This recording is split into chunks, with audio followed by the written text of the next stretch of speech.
बहुत ही बढ़िया क्वेश्चन पूछा था जे 2025 में। The question was for the reaction sequence given below the correct statement are. ये रिएक्शन आपको गिवन है यहाँ पर और चार ऑप्शन आपको गिवन है और आपको आइडेंटिफाई करना है कि इन सभी में करेक्ट स्टेटमेंट कौन सा है।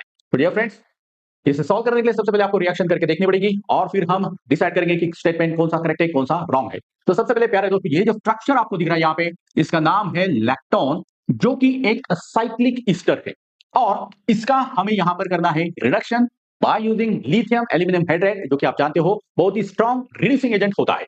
सो जब भी हम ईस्टर का रिडक्शन करेंगे प्यारे दोस्तों, तब रिडक्शन इस रीति से होता है। देखिए आपके पास है ईस्टर और हमने यूज किया यहाँ पे लिथियम एल्यूमिनियम हाइड्राइड।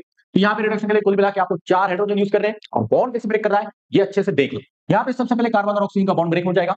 एक हाइड्रोजन इस कार्बन को दे दो, एक हाइड्रोजन इस ऑक्सीजन को दे दो।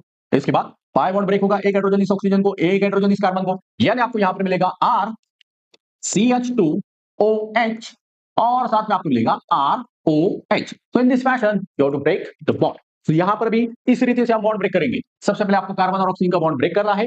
एक हाइड्रोजन इस ऑक्सीजन को दे दो, एक हाइड्रोजन इस कार्बन को दे दो और फिर इसके बाद ये पाई बॉन्ड ब्रेक करके एक हाइड्रोजन ऑक्सीजन को, एक हाइड्रोजन कार्बन। दैट मींस आपको यहां पर क्या मिलेगा देखो, CH2OH। हम इसे सिंपल तरीके से यहां पे लिखेंगे। आपके पास है देखो CH2OH, रिंग ओपन हो चुकी है, रिंग टूट चुकी है, याद रखो। इसके बाद ये यहां पर है देखो CH2, देन आफ्टर दैट यहां पर है देखो कार्बन और साथ में है आपका फिनिल और यहां पर एक होगा hydrogen, then CH2 CH2 CH2 CH2 और ये यहां OH। सो इस तरीके से आपको क्या है ऑल मिल जाएगा। क्या मिलेगा आपको, क्या है यहां पर आप देख सकते हो, ये आपका P है, ये आपका P है। यहां पर देख सकते हो डियर फ्रेंड्स, जो कार्बन पीएच के साथ अटैच है इसके दोनों साइड में सेम ग्रुप CH2 CH2OH और यहां पर भी CH2 CH2OH। तो ये आपका कायरल कार्बन एटम नहीं हो। कायरल कार्बन एटम कौन सा होता है, जिसके आसपास के सभी ग्रुप जो है वो अलग अलग होने चाहिए। और यदि ये कायरल कार्बन एटम नहीं है तो ये ऑप्टिकल एक्टिविटी दिखाएगा नहीं। यहां पे जो सेंटेंस गिवन है ए, इसमें लिखा है P is optically active, that is wrong. P is not optical active, क्योंकि ये जो कार्बन है ये आपका कायरल कार्बन एटम नहीं है। तो एक स्टेटमेंट तो हमने यहां पे चेक किया। चलो स्टेप बाय स्टेप थोड़ा आगे बढ़ते हैं। ये समय मिटा देता हूं ताकि मैं आगे की रिएक्शन यहां पे अच्छे से लिख सकूं। ओके, अब आगे देखो डियर फ्रेंड्स, CrO3H2SO4 ये आपका काफी स्ट्रॉन्ग ऑक्सीडाइजिंग एजेंट है। कौन है भैया, ये है जॉन भाई, जॉन्स रिएजेंट, राइट। और ये होता है स्ट्रॉन्ग ऑक्सीडाइजिंग एजेंट और ऑक्सीडाइजिंग एजेंट का काम आपको पता है। और यदि वो स्ट्रॉन्ग होगा तो यहां पर CH2OH जाएगा, इसके जगह पे COOH आएगा, यहां पर भी वही होगा। यानी CH2OH को निकालो और आपको मिलेगा dear friend COH CH2 CH phenyl और यहां पे हम लिखेंगे एक बार CH2 और CH2OH जाएगा, COH आएगा। इस रीति से यह आपका कंपाउंड है यहां पर Q। अब Q के रिगार्डिंग जो स्टेटमेंट यहां पर गिवन है वो लिखा है Q ड्यूस इफरवेंसेस विद एक्वियस NaHCO3।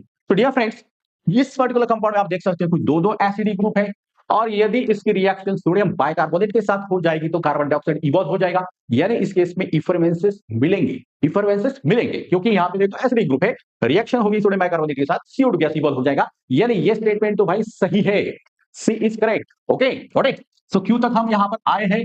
इसके बाद NaOH को आपने कहां पे देखा है, ये क्या है आपका सोडा लाइम, यानी डीकार्बोक्सिलेशन। और डीकार्बोक्सिलेशन रिएक्शन में यहां पर शॉर्टकट ये दोनों एसिडिक ग्रुप जाएंगे, इसके जगह पे आएगा H और वो H CH2 के साथ कंबाइन होकर यहां पे आपको मिलेगा CH3 CH PH और यहां पे CH3, ये है आपका प्रोडक्ट R।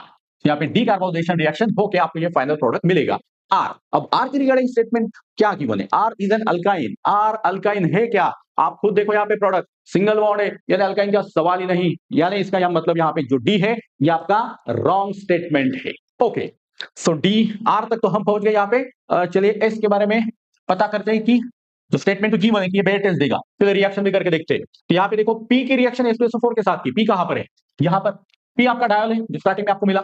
और यदि इसका रिएक्शन सल्फ्यूरिक एसिड के साथ होगा, सल्फ्यूरिक एसिड आपको पता है कि ये आपका डिहाइड्रेटिंग एजेंट है, यानी यहाँ पे एलिमिनेशन रिएक्शन होगा। और एलिमिनेशन अगर अल्कोहल का हम करेंगे, देखो बच्चों सॉल्व करने की जरूरत है, ये सब खेल जो है ये बेसिक कंसेप्ट ऑफ प्रैक्टिस का है। तो जिन बच्चों ने बहुत ज्यादा प्रैक्टिस की है तो ये सॉल्व भी नहीं आगे करेंगे। यहाँ पे देखो डिहाइड्रेटिंग एजेंट है, अगर डिहाइड्रेटिंग एजेंट का रिएक्शन अल्कोहल के साथ हुआ तो उस पर्टिकुलर केस में अल्कीन बनेगा। तो ये अल्फा बीटा एलिमिनेशन यहाँ पे होगा और यहाँ पे मैं डायरेक्टली प्रोडक्ट लिखता हूँ, OH जाएगा, यहाँ से H जाएगा, डबल बॉन्ड बनेगा, यहाँ से OH जाएगा, यहाँ पे डबल बॉन्ड बनेगा यानी अल्कीन बनेगा। और यदि अल्कीन बनेगा तो बेयर्स टेस्ट वो देगा, यानी ये स्टेटमेंट भी सही है।